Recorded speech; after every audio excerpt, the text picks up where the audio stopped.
Welcome to my channel. If you don't know me, my name is Alicia, and this video I'm going to entitle College Girls Beware. Why, might you ask, would I entitle a video College Girls Beware? Because I was once a college girl, and if you're watching this, you probably are just graduating from high school, getting ready to be a college girl, or maybe you're in college and maybe you are looking for someone to give you some advice of what to expect and how to deal with people and relationships, and maybe you're looking for someone who has a Christian perspective. And I happen to be that person who went into college desperately wanting an auntie or someone to give me some kind of advice, and was not able to get it and had to learn things the hard way. And now I want to tell you what to be on the lookout for as you venture out into this next stage in your life. And maybe you don't know what to expect, or maybe you do and you just want someone else's perspective. Everyone's different. So college girls beware. Why do I say this? I say this because, when you're in your parents' house, you're protected, you are sheltered, hopefully. Sometimes the situation's not that, but you're probably, or maybe, leaving a home where you've been kind of looked after and protected. And now you're getting ready to go off to school where you're not going to have a lot of supervision. You're on your own, you're independent, and you don't really have a covering, right? And because you don't have a covering, the enemy knows this, and he has specifically set up a lot of schemes and deceptions to try to rope you into bondage. And this is an optimal time to do that because he's a predator and he wants to put God's people into bondage, right? So the first thing that you're going to probably be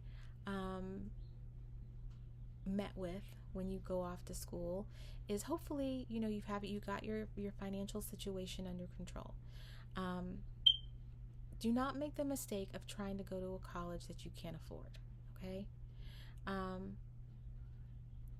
Frankly, and I'm just going to be really honest with you, the technological climate of this day means that by the time you leave college, the degree that you have may be not very useful, right? So you don't want to spend hundreds of thousands of dollars on a degree that you can't afford for a job that you might get out of school that might pay $30,000-$40,000 a year, and then you'll be in debt slavery, okay? So the first scheme that the enemy tries to get you in is debt slavery. As soon as you get into college, you're bombarded with credit cards. People want to give you credit cards for everything. Credit card for this, credit card for that, credit card for parking, right? Everything they want you to put on credit, right? Yet you have no job. You're in college, right? This is a demonic scheme to rope you into debt slavery very, very young. They know that you're desperate for money. They know that you're away from your parents, that you don't have that guidance. Don't fall for it, okay? Don't go getting unnecessary credit cards. If you really want to shop and you want to buy things, you like clothes, this is what I suggest you do. Either go get a job at that particular store that you like to get clothes from, or buy a sewing machine and watch some upcycling videos and make stuff for yourself. I'm telling you, you can make the coolest stuff for yourself with just a little bit of sewing knowledge. You can upcycle things, you can alter things, you can go to the thrift store and make things. And a lot of times you have some downtime in college. It's a fun hobby. Give it a go, okay? I learned how to later in life, and I probably would have saved a lot of money because it's very relaxing. Sewing is relaxing. Anyway, beware of that, okay? Beware of love bombing, fast friend making, A lot of times people in college, they're coming from different situations in their life, and some people are predators. And um, a tactic that is used commonly is love bombing, because women inherently want to be loved. The Bible says husbands love your wife, so that means women have this desire to be loved. It says for women to respect their husbands. That means that men ultimately want to be respected, okay? So that leaves us sort of, I don't want to say in a conflict, but there can be a conflict of interest there, because if a woman wants to be loved, it's easy for her to fall in love with someone who is showing her a lot of attention, right? If a man wants to be respected, he's going to chase after the prettiest, the tallest, the most beautifulest girl, and that could change, every semester. That could change every year, right? So you want to be on your guard, and you want to protect yourself, because you have to understand that you don't want to put all of your hopes, dreams, everything about you out on the table for some person to know and use against you, because their personalities are really malleable in college. They don't know who they really are yet, right? And they will become who they think you want them to be in order to gain things from you, whatever it is that they want, right? If it's access to your body, if it's access to your bank account, or however you're living, they will become who they think they need to be to gain access to you. You must make them wait in line, and you must observe them for a long period of time to see who they really are. Wait in line for what they want. Observe them for long periods of time without giving them what they seek, so you can see who they really are. Many they'll leave because they don't want to wait. They're looking for immediate gratification. They don't really want to get to know you. They just want what you have access to. So you that's why the Lord tells you to save yourself for the one that's going to put the ring on it. Save yourself for the one who is truly in love with you, who truly wants to love you, not the one who just loves your body, or loves what you represent, or loves who they think you are. Don't let them diminish your value to your future husband because of a whim that they're on at this moment, right? One day they're with you because they think you're cute. The next day they're trying to pledge a sorority or fraternity, and they're off. You're not good enough because you're not in the right fraternity or sorority. These are the things that people deal with in college, okay? Be smart, okay? Don't tell everyone your business, okay? There's lots of envy and jealousy and things like that, especially with roommates. Roommates are just roommates, okay? They don't need to know all your business. Roommates can destroy your life, okay? They can set you up because they're in close quarters with you. So guard yourself, protect yourself when you go out to school. Beware of older people in the mix with younger kids. If you are 19 and there's a 26-year-old hanging around campus, he's been hanging around campus for a long time. Run, okay? That person should be off doing other things with their life, not hanging around campus, okay? Make sure that you background check people. Make sure that you make sure people are enrolled in school and not just hanging around the school. Make sure that you are sifting people like wheat, right? Sifting them out. And the best way to do that is you have to don't give them what they want. You have to see who they are. You have to observe their personalities. You can't give up all the information about yourself and what you're doing. You have to observe people, right? I'm not saying don't be a friend or don't be friendly and don't have fun, but I'm just saying that you need to be wary, because life circumstances can change very quickly in college, and people will begin to change on you. And so I would hate for them to change on you because of, desperation to stay in school, desperation for money, desperation for whatever reason, and then you be taken advantage of for because of it. So just be on your guard, guard your heart, guard your mind, believe what God says. If he says don't be unequally yoked, don't be unequally yoked. If you're not sure if he is a Christian or that person is a believer, ask God to remove people from your life. Just because a person goes to church doesn't mean that they are a godly person. Just because they appear to be saved doesn't mean that they are.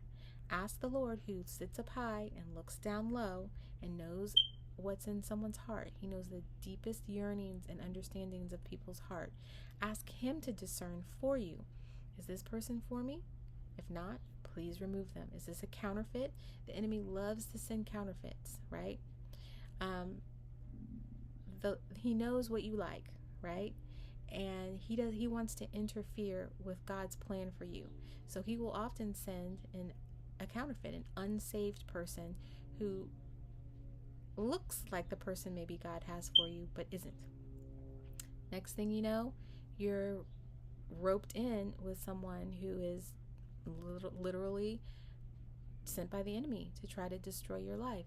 Don't fall for it, okay? Don't be so desperate to be in a relationship, desperate to be loved, desperate that you don't use your mind and think of your future self, okay? Think about your future self. What will happen if this goes wrong? What will my future self have to suffer or pay if this goes wrong? If I don't get to know this person fully, if I don't guard my mind and guard my heart and guard my body, if I get roped into a long relationship.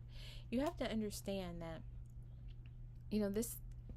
this particular situation where young girls get roped into relationships with men, and then the man uses them the entirety of their childbearing years, never marries them, and then once they find the woman they really want to be with, they drop you because you're a placeholder, and they go get the woman that they really wanted, but then you've lost your childbearing years to a man who really didn't love you.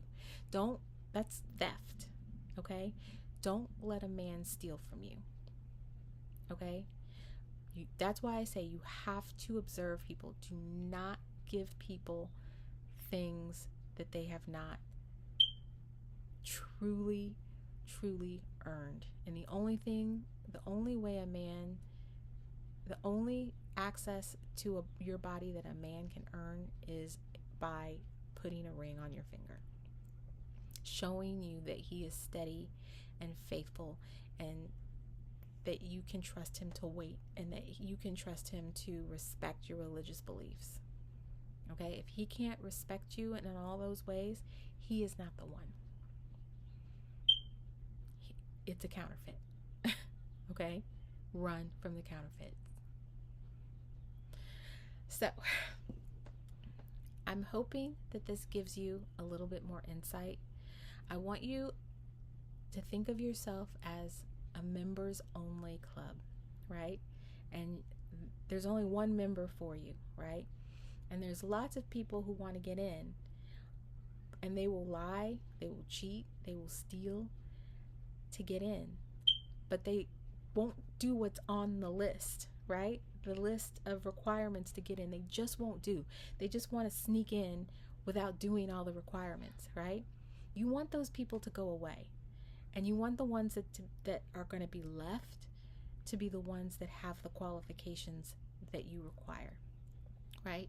You don't want those people getting a look at what's in the club and then going out and diminishing your value because they're telling everybody, oh, this is this and that is that, right?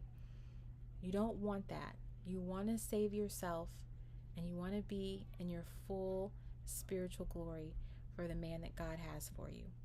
So just be on your guard, right? The right man will wait, right? If you're looking for a Christian man, you need to be in Christian spaces. But like I said, even then, they may not be the right people, may not be there for the right reasons. So ask the Lord for discernment. Ask him to divide the wheat from the tare, right? Ask him to sift the situation and get all the bad stuff out, and also the only you can choose from the good, right? He will do it for you. That is a prayer that he answers, from, in my opinion, quickly, when he moves people out of your life, because that's pretty simple. People just lose interest, right? Um, just be on your guard, right? Don't fall for the love bombing, right? Don't be so desperate that you fall for people's indecent offers and indecent proposals, okay? Um, don't go to a school that you are not prepared to pay for, or that you cannot afford. Realize that that degree may not be worth what you paid for it when you get out, because now we have technology that's able to do way more and is going to get even better at doing way more, okay? Um, think about your future self. Don't get into debt slavery, right? Don't fall for the enemy's tricks to pull you into bondage. I want you to think, when you go into every situation, does this situation have the potential to pull me into bondage in any regard, right? And I want you to think twice, right? Because that's what the enemy wants to do. He wants you to slip up. He only needs you to slip up once before he pulls that snare, and then you're in bondage, right? You have a baby that you weren't intending to have. You're linked up for life with a man that is not who he presented himself to be. Now he's violent. Now you have a kid with him. You don't want to be. You have all this debt because you went to a school you couldn't afford, and now you got a job that barely pays the bills, and you can't switch jobs, so now you're enslaved to the job. You are in job slavery. These are all schemes of the enemy. The Lord says the debtor is the lender's slave, okay? He says that because he doesn't want his people to be in debt. He would rather you work a little at a time to pay for what you need, right? So I hope that this helps you.